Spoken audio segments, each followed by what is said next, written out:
We are recording this on the day where we are 7 Sundays away from week one here in the NFL season, year five of the Beaver Fest Fantasy Dynasty League, year three of the Just Beavin podcast. We're back here for our preseason power ranking series for the second week of this, Tuesday and Thursdays. You can catch this at 8 Central. We'll be going right now with our number 12 team in the power rankings. Before we get there, Andy, the Beav, JP, here on your Try Box. Fellas, how are we doing? Another week here in our preseason series. Yeah, not too bad. Just had a good weekend. Looking forward to another great episode of the pod. Happy to be back. Always a good time.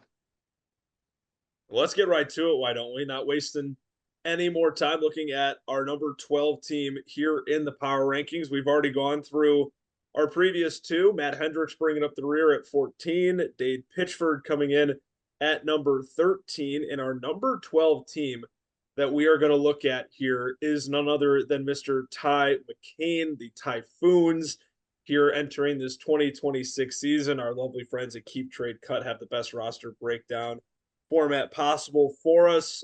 Fellas, looking around the board, a trade has impacted this, JP. I think we should maybe start with that. Right when we made these rankings, obviously trades are going to happen while the series is being filmed, and a trade that Ty made has impacted his ranking and has impacted his roster. Yeah, sorry, I didn't. Sorry, I zoned out there for a second. Yeah, I mean, a week ago, Ty had Jalen Hurts in the quarterback room, and now he ships him off, brings in Baker Mayfield, and so I have Ty's quarterback room sitting as the number 11 quarterback room. I moved him down 2 spots post trade. It's a unique room for sure with Mendoza and Cousins in there. You got whatever's left of Geno. I mean, at this point, will he ever, see the field again after this season in New York? It's highly possible he doesn't unless it's in a backup role, but I think his days of starting are likely over in or after the season in New York. Baker is also an intriguing fantasy piece, especially in Dynasty, because he was very volatile last year. A lot of highs, a lot of lows. And so I'm curious what the consensus around the actual NFL is going to be on Baker when it's time for him to find a new contract. Because I clearly think there's a limit. I don't think Baker's everything would have to be perfectly right for Baker to win a Super Bowl, and I just don't think that's going to happen in Tampa Bay, unfortunately. And then obviously Mendoza, number one overall pick, Kubiak coming into coach. A lot of intrigue there. But yeah, it's a definitely a fun QB room in terms of like, yeah, you'll get to watch your guys play every week. I mean, you're not going to be sitting there twiddling your thumbs. Baker's electric. And then Mendoza, you get to go with the growth on that. But it's crazy that Ty's quarterback room featured Patrick Mahomes a month ago, and now the feature guys Fernando Mendoza. So not my favorite room in the league, but there's certainly worse. Yeah, I think the thing that blows my mind, look at the average age of his quarterback room at 31. I mean, that speaks volumes. I mean, you have guys like Geno and Kirk in there that certainly drive up the average age. I have his room in at number 10. A lot of the reasons you had said, JP. An interesting trade. Anytime you give up a guy like Jalen Hurts, and even mentioned Ty previously having Patrick Mahomes, it's a different looking group compared to the rooms that we've already talked about so far. I don't know. I mean, it helps that he has both Raider quarterbacks, right? So he's guaranteed to have 3 starting quarterbacks, barring health, for Baker and Geno come week one. So as we mentioned, that's a plus. We talked in our first episode of this series about Matt Hendricks, who doesn't have a single week one starting quarterback on his roster. So Ty at least has that going for him. He has options. Geno, who knows? It's the Jets, man. I don't think I see a world where that becomes a positive. He had some good run in Seattle last year. In Vegas, it was atrocious. It's a starting quarterback to have on your roster. It's depth at the very least. I don't think any of us would be totally complaining if Geno was a third or fourth quarterback, just as a guy to have there in case of emergency on the roster. A lot of this, we're talking about most of the rankings, probably about 80% of this, 85% of this relies on this season. But you look long term, a lot of what this room looks like in the next 3 to 5 years is all dependent on what Fernando Mendoza becomes. You talk about it, JP. Having Kubiak out there, it's a good situation. You have Ashton Genty in your backfield. The pass catching room is an interesting group for sure, but still, the foundation is beginning to be laid down in Vegas for Mendoza and how that looks this year compared to down the line. It's going to be up in the air, but Ty has a guy in Mayfield that's a QB1, a bona fide QB1 that he can roll out there. And at the end of the day, that helps him in the very slightest. But still, man, just an interesting looking group after he traded Hurts. Yeah, I'll hop in here real quick. Yeah, like you guys said, it's a little weird quarterback room he's got here with Mendoza, Mayfield, and Geno. A lot of older crowd. It's kind of a coin flip still with that Raiders QB room if Kirk's going to start week one or if Mendoza's going to start week one. So he'll just have to wait and see what happens there. But yeah, and we'll get into Ty's team. But it's his as you look on the left, his average age is 28 years old, and he's, in my opinion, as we have him at 12th in the rankings, he's nowhere near competing this year. So he's kind of in a weird situation. So yeah, I don't know. So Drew, I'll let you start here. We move down to his running back unit. Keep Trade Cut has it ranked as the number 12 group here in this league. It's not a super deep group. He's only got 6 backs. yeah, he's got a, like we talked about the quarterbacks. It's kind of interesting for a running back group he's got. I got him at, I believe, 12 for his running backs. Yeah, I got him at 12. The interesting thing I like about his running backs is it's Hubbard. They got rid of Dowdle this year. Dowdle's a Steeler now, so he's the RB1 right now in that offense. But as we see the Twitter hype, we see the training camp hype. Jonathan Brooks is back, and they're all saying he's back in his final, back to his normal form. He's looking great. So it'll be interesting to see how that backfield turns up as week one gets here in preseason.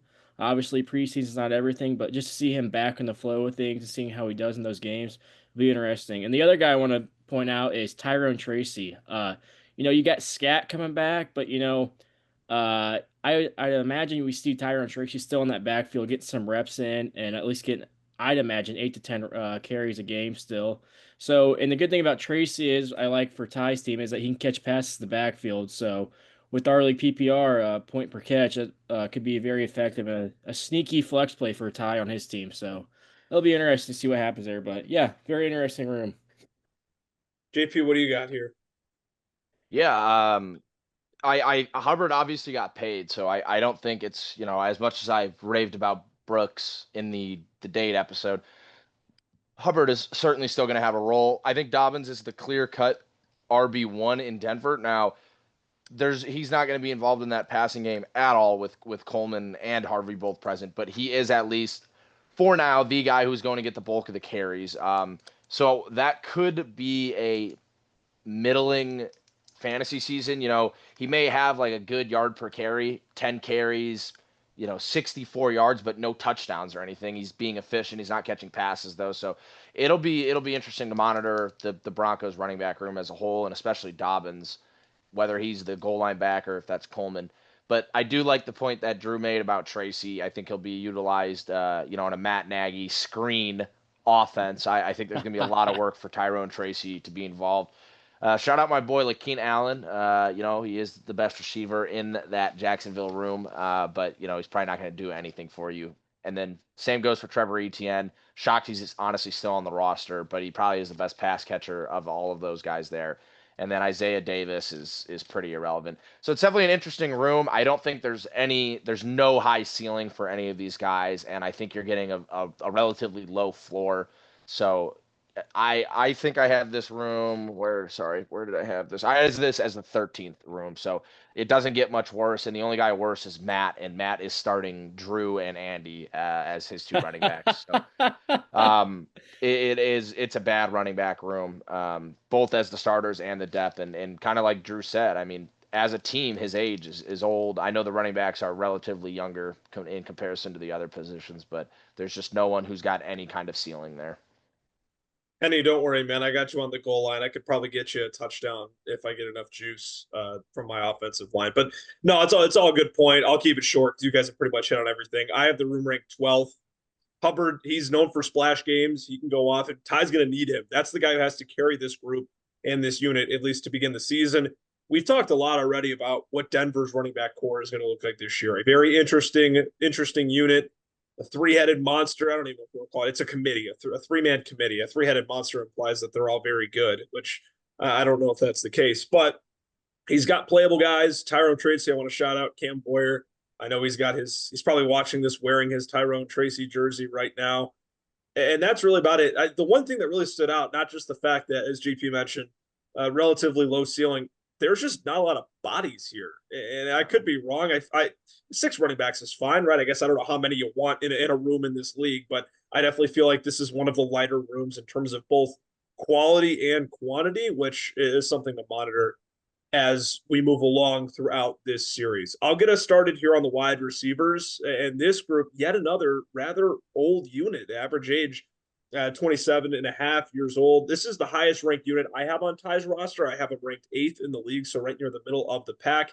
He got his Titan in Carnell Tate, and I think that's going to be, we'll get to the awards later on toward the back end of this episode, but he's going to lean on Tate, a guy who was picked as high as he was both in our draft and in the actual NFL draft itself, a top 5 pick, an Ohio State Buckeye, a guy who had a decorated college career. Ty needs him to come in and make an immediate impact for his team right away. That connection with Cam Ward has got to be tight. He recently acquired Jordan Addison. So when you look at it, at the 1 through 5, you know what the biggest problem for Ty is going to be? It's going to be health in this room. We see, and also Jordan Addison not getting suspended. And that's going to be the thing. Chris Olave is good for a couple injuries a year. Addison's health, and he's got a history of getting suspended.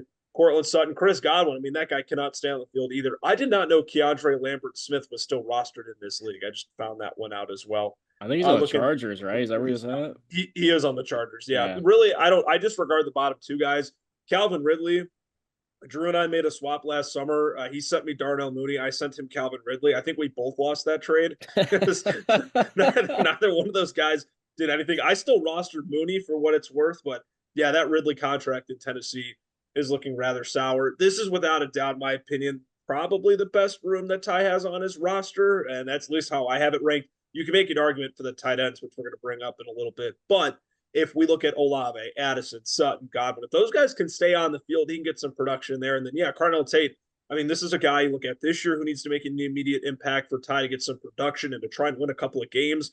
In the long-term future, he's going to have a lot invested in him as well. And, you know, Ty's a Titans fan, as we mentioned. You don't see a world where he ships off Tate, or it has to be a very commanding package. So I have to imagine, as long as we're going to keep this league around, which we intend to for a very long time, Carnell Tate is going to be rostered by the Typhoons. So yeah, that's my rankings. I have them at 8, and still the veteran presence is real. These guys just need to stay on the football field. Yeah, I'll hop in here real quick. I got Ty's receivers at 9. This is my highest grade on Ty's team for rankings. Really what I look at, you kind of hit on the horn, Yak, but I'm expecting a big year from Addison, like you said. If he can stay on the field, I really think him and Kyler are gonna have a good connection. I think too with Jetta is actually getting a quarterback this year. I think it's gonna help them space out the field and let Addison open up for some more options and stuff like that. The big question mark I have is Godwin for Ty's receivers. I just don't know what to really think of him still in Tampa Bay. I don't know if he's their receiver 2, if he's the receiver 4. There's just a lot of options in Tampa Bay. What you saw that they drafted Turst this year, Abuka. They got Tez Johnson. They got a lot of names in that room, so it's going to be interesting to see how that plays out. But I'm expecting a lot of good things from Tate and Olave. So yeah, I'll leave it there. JP, what do you got? Yeah, while we were doing this, I totaled up the oldest to, or put the teams in order from youngest to oldest. Ty has the second or third oldest team in the league, with an average age of 27.9. I didn't obviously have time, or I lied. He has the second oldest team, 27.9. Who's anyways, older? Cam Boyer at 28.5. That was going to be my guess. I can't say that shocks me. I'd say him or Luke. That's what I was gonna guess. And so it jumps in, it comes into play again with this wide receiver room. If you take Carnell Tate out of this wide receiver room, the average probably goes up to 29. It's an old room. Olave's a beast. I honestly think I don't know why his little stupid thing is trending down, and I don't know how Carnell Tate already has more value than him. Keep trade cut. Your algorithm is dog shit. I can't believe they think he's going to be the receiver 12 at the end of the year. I mean, that is just absurd. I'm guessing that's what that means, right? No, I it mean, just means it's where they Like have right him now. ranked like as he's like the 12th best receiver to own in dynasty oh, format. okay, that makes sense then.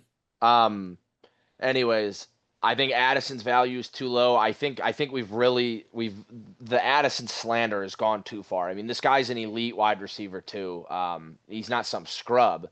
But then someone's got to lose targets in that room. They didn't get rid of anybody, and they bring in Waddle. Someone's got to lose targets. It's probably going to be Sutton. Godwin, like Drew said, it's a busy room. Ridley could surprise with a bounce back year. I think his value's probably adequate for what we saw last year, but Dude, I he think was now that he's horrible last season. um, Like legit. I How many think, times but on this podcast were we like, oh, and there's Calvin Ridley? I Like, think he played sorry, though, JP, I like didn't mean to cut you off, but I want to keep harping on how real bad Calvin quick, Ridley. real quick. I think he only played like 7 games though. Even if I I will don't even, guarantee you he played way more than 7 games. it seemed like he was barely on the field, but Anyways, so Ridley was awful, but I think he'll be a lot better this year as the wide receiver too. I think there's some good things to work with there. Yeah, Lambert Smith's dog shit, and I can't believe Van Jefferson even has 196. Does that say? I can't believe, or 180. I can't read that. I can't believe he How even many has value. how many games, Drew, did you say Ridley played? I'd say like 7 or 8. 7. You're on the nose. Wow. He Yeah, missed the I knew last game it. he played was week 11. He didn't play the rest of the season. I knew it. I knew he's out a while. Damn. It doesn't change the fact he had like 12 drops. I think he had more drops than games played. So, regardless, this is like Andy said, this is Ty's best room. It's got the most, it'll be if he ever wins a week. It'll be because of this wide receiver room. Sutton scores, Godwin scores, Addison. Honestly, all 6 guys there could score in one given week. So if there was going to be a reason for the room or for the team to win any games, it'll be because of this room. I'm not the biggest Carnell Tate guy, but you know, I can't believe he's looked at as the wide receiver 12. That's fucking blasphemy. But other than that, I like this room actually for what it's worth with Olave and Addison. Yeah, sorry, JP. Didn't mean to cut you off on a couple notes there. Just had to bring that in with Ridley. Also, I mean, I know Van Jefferson really hasn't done anything in this league in the last couple of years. I know these point system doesn't mean anything like keep trade cut. I'm just harping on their algorithm. Is Keandre Lambert Smith really like 900 points better than Van Jefferson? Am I like completely off there? I don't even know how the points. I don't even know how the points work. Yeah, So what am I can't missing? even Like, I can't even comment on it. I don't know. I don't know how either of them are above 4. When's the last Yeah. time Van Jefferson caught 3 passes in a game? When's the last time Keandre Lambert Smith had 5 snaps at wide receiver, not wasn't on hit on special special teams? teams. Yeah. Is Jefferson still on the Titans? Is that where he's at too? Is that where he's No, I at? think he's on the Steelers or the I will look Dolphins this now. up. The I will look Oh, Dolphins this that now. might up. be. Yeah, that might be right now. God damn, he's a floater JP, too. I'll let you start here with the tight ends. Van Jefferson is a Washington Commander, by the way. Oh, that's right, a commander. I did know that. Yeah. So this tight end room, I think Ty really likes this tight end room. I do not. We'll engage in this tight end room's conversation later. I have a dual disappointment coming from this room. So I'll save most of my comments for that. But Gadsden, I think the down trend is adequate for him. I can't believe Stowers is already looked at as the tight end 12, and I genuinely can't believe that Gadsden had 2 good games last year, and they've got this guy as the tight end 10. That's actually unbelievable. I trust Noah Gray on a weekly basis more. I'm very for real about that too. But the rest of this room is, Ertz is never going to play again. Waller's probably never going to play again. Jackson Hawes, I don't even know. He probably ran 8 routes last year. He literally just Was blocks. Buffalo? Yeah, he Yeah. literally Okay. just blocks. Okay. Adam Troutman. Sean Payton has a weird obsession with Adam Troutman, so I don't really have anything to add. But I mean, this room's intriguing if it pans out. I just don't think the 2 guys that are like worth a shit are gonna pan out. I'm not very fond of either of them. So it's an interesting room. There's obviously ceiling with it, but I think there's a very, very, very, very, very low floor. I had this tight end room ranked. If I could read my own goddamn handwritings, my apologies. I have this tight end room ranked 13th. This tight end room's god awful. Did you give your receiving room ranking and I just wasn't listening? Potentially. I had Ty's wide receivers at 9. You definitely said that. That's on me. Yeah, he's got half the Saints tight end room is comical, really. Oscar Delp, Jawan Johnson, who they're probably paying way too much money to, and then Noah Fant and Adam Troutman. I think it's going to go down as one of the tight end rooms in NFL history. Gadsden's an interesting case. You mentioned JP had two massive games last year. You held on to him for a long time. Honestly, you held on to him a lot longer than I thought you were. And you I did. probably sold. I turned down some really good trades. I'm so pissed off at myself. It's that's the risk you run in this league. Trust me. I mean, I've been there. Cooper Cup in the first year, you offered me an unreal package for him, and I sat on him for way too long. And hey, sometimes you get kind of caught up in it all. That's just how it goes. It was a cool story, but really Gadsden slowed down, and you at least still got something for him. And then Stowers, we've had a lot of conversation about Stowers on this podcast, talk about the draft, about Philly's instant reaction when we talked way back in April and May. Our rookie mock draft recap as well. He was a first rounder here in the Beaverfest draft. Then pull up my rankings real quick. I had his tight end room at 11. The bottom tight end rooms in this league. You could probably flip a coin on some of them based on the rankings, but yeah, it's Gadsden, Stowers, like you mentioned, young guys, who knows, and then really just a bunch of tight end fillers, guys who you're hoping they'll score a touchdown every 3 to 4 weeks from 2 yards out. We'll get our sleeper notifications of, okay, wow, Eric All found his way in the end zone for the first time in like a year and a half. So there's just a lot of bodies there. That's all I can say. Oh, yeah. I'll make this short and sweet. I think this tight end room is god awful. I wouldn't say god awful because I have it ranked at number 12, but I'm just not a fan of this tight end room. I've said this many times on the pod. I love Eli Stowers. I think he's going to be a good football player, but I don't see him getting any playing time this year on that team. With them re-signing Goddard to a 2-year deal, I feel like, I mean, Stowers can't block, so it's going to be hard for him to get a lot of playing time if you can't block. And uh, so yeah, Gadsden, like JP said, the red line's trending down for him, and I do agree with KTC here. I think this is Njoku's job, as much as I hate saying that. They signed him to a 1-year deal, I believe, and I'm kind of excited to see how they work him into the offense because I think he's going to fit very well in McDaniel's offense. So it'll be interesting. But the rest of the guys, Noah Gray, Noah Fant, Eric All, Zach Ertz, I don't see them being much effect here. So with that being said, I got Ty's tight ends ranked at number 12, and I don't see much a benefit from these tight ends helping Ty's team out a lot this year. So that's my statement for this side. I can't wait till it's week 9 and Ty has to start Noah Gray and Noah Fant out of desperation. And we'll be on the pod recapping it. And we'll say, I'll get to say the term. He gets to play Noah squared this week.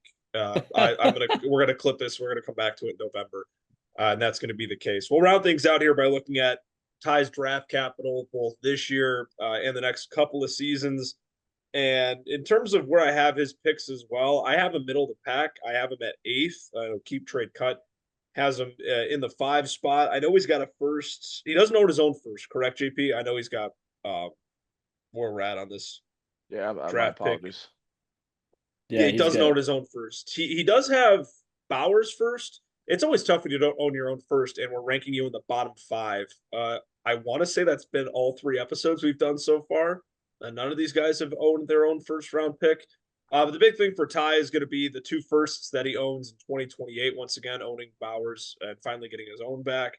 And he has, a couple of firsts in 2029. He's got 3 actually in 2029. So the capital is there. He's got 3 premier picks. I don't know. I still think we view second round picks. It's weird. How often do we have this dialogue of second round picks aren't what they used to be in this league? But we've learned JP, I think you have the numbers crunched. The hit rate is right around 50-50.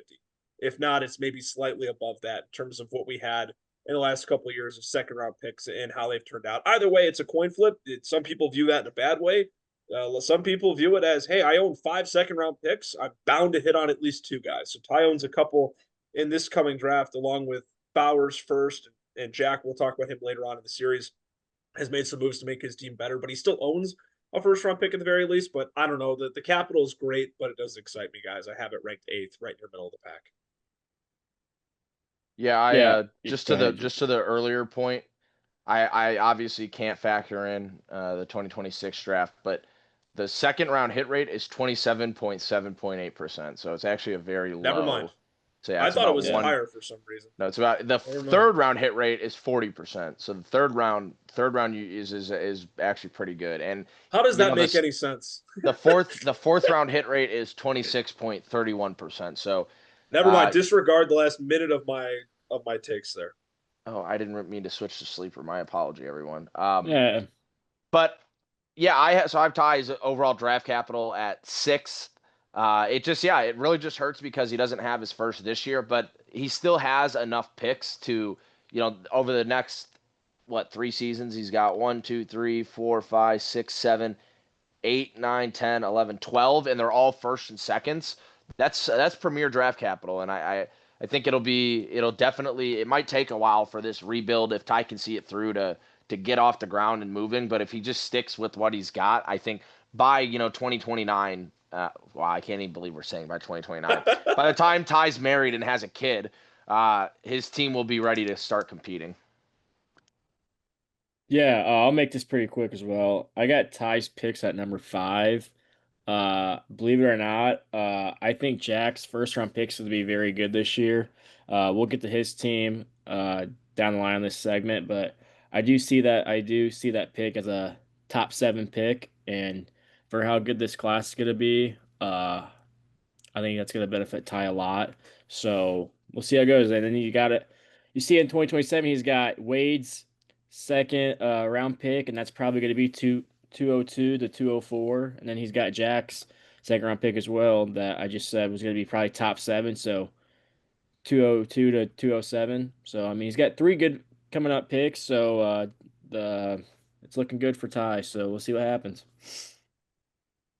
Let's get to the team awards, shall we? And I'll get us going here for Mr. McCain and how we have things situated right now. We have team MVP, breakout candidate, and the disappointment or just a disappointment, disappointed. How do we phrase that? The disappointment.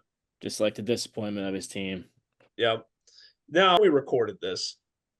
It was going to be, or before the trade, Jalen Hurts was the obvious MVP candidate. No ifs, ands, or buts about it.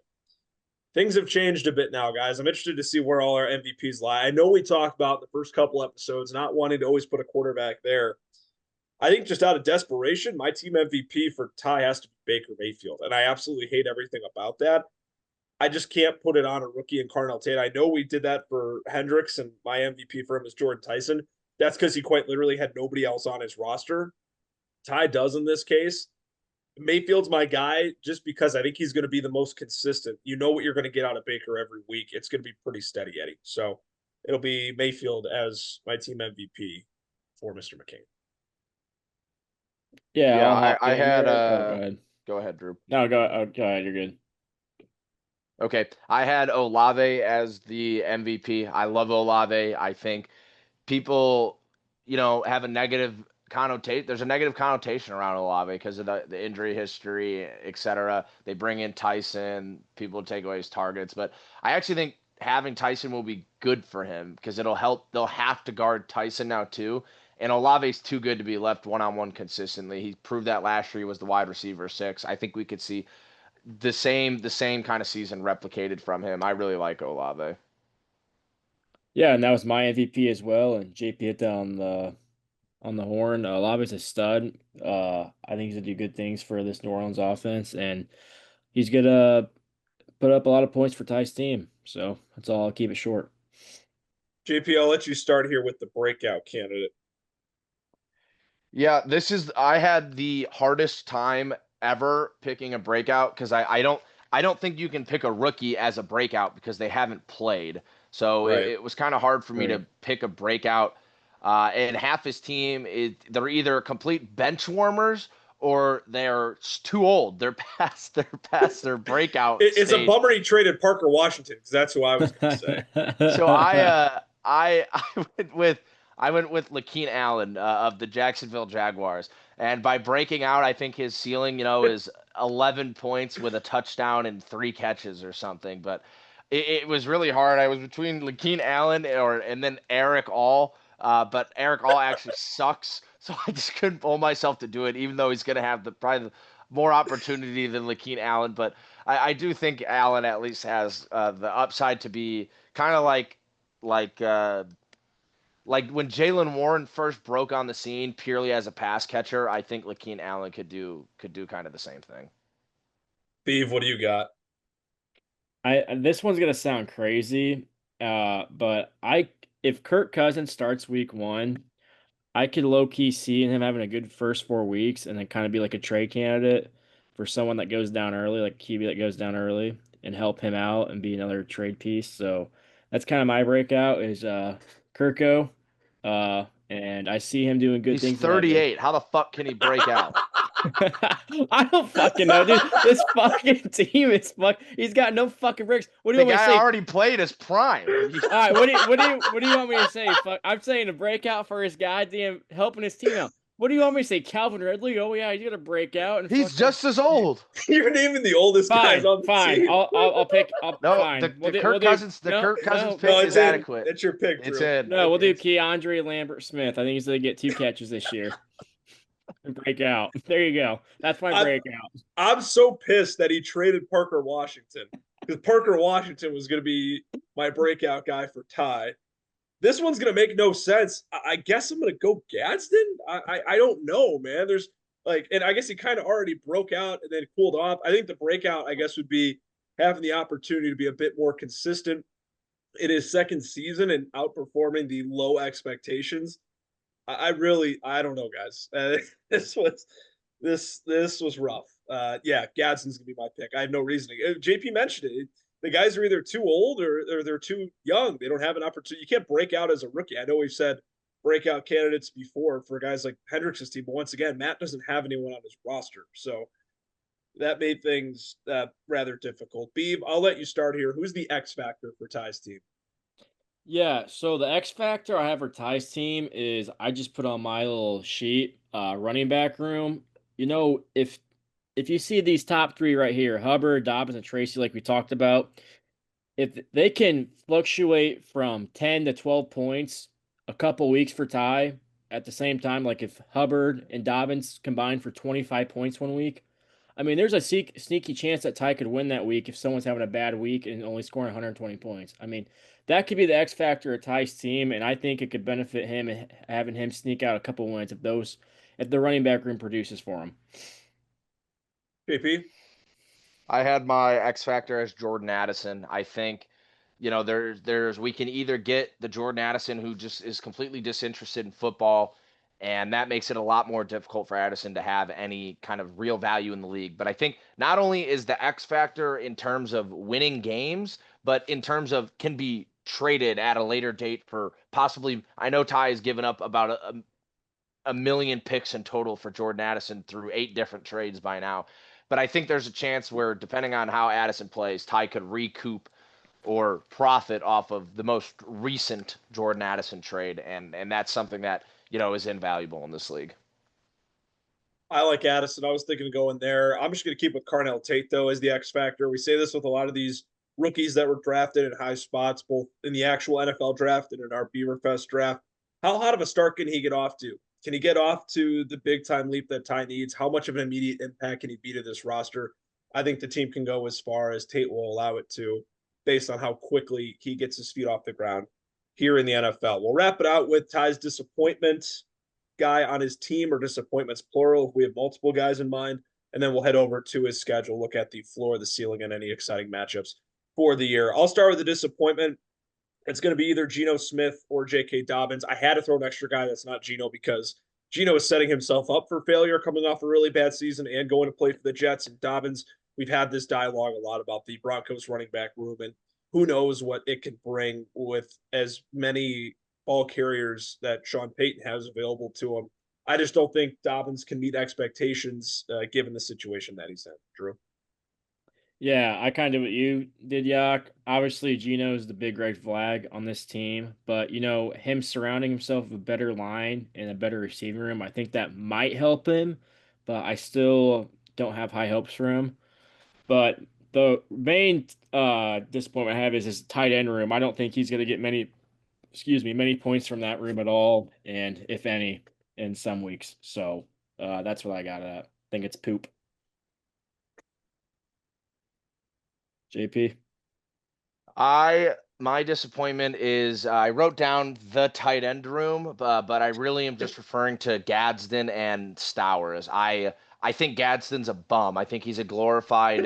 Seriously, I think he's a glorified red zone threat. He has a drop problem. He doesn't block.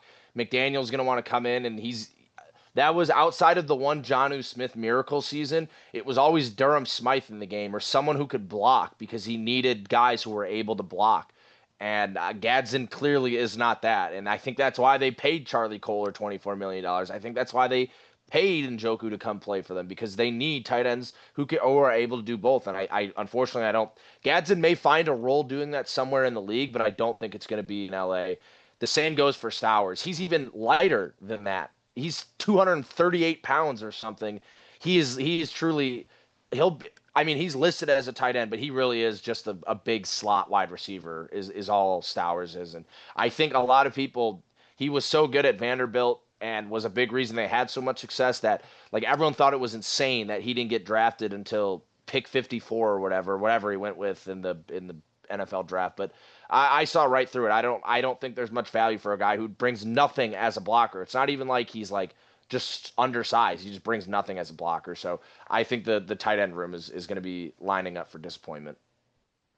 There you have it. The awards given out to Ty coming in at number 12 in our power rankings. Let's take a quick look at his schedule for the coming season before we get out of here and head on to our next episode of the Power Ranking preseason series as we look at the 2026 schedule for Mr. McCain, the Tennessee Typhoons. And he'll play you in rivalry week. JP, I'll let you start here. The ceiling and the floor and any potential matchups that excite you with Ty's schedule. Yeah, so I think evidently, I don't know if Ty's gonna like hearing this, but I think I think the floor is 1-13.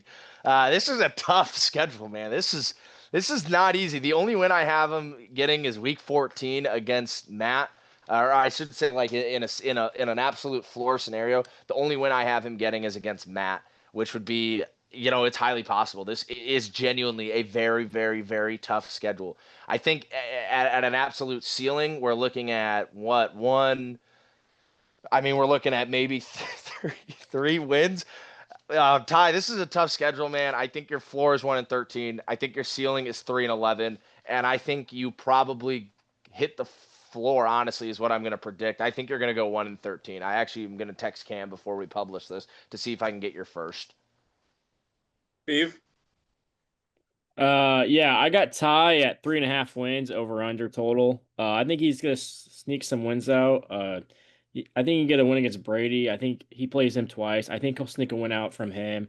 Uh, I think he'll surprise someone. I think he'll upset one of the upper teams when they have a bad week. And yeah, we'll see what happens. I could see him beating me for all I could see in the North-South week. My luck with that. So, yeah. Yeah, I'll take the floor at 1 win. I'll say the ceiling is 4. He might luck his way in. We got to put trades in mind as well. I think he wins 2 games this year, 2 or 3 would be my prediction. He's got to play myself twice. He's got to play Jake twice. This is a tough schedule, like JP said, so it'll be hard for Ty here this year. That'll do it for this episode. Number 12 in the power rankings, Mr. Ty McCain, here as we enter the 2026 season in Beaverfest. Make sure to stay tuned. Next episode coming out on Thursday, number 11 here in this preseason series on the Just Beavin podcast.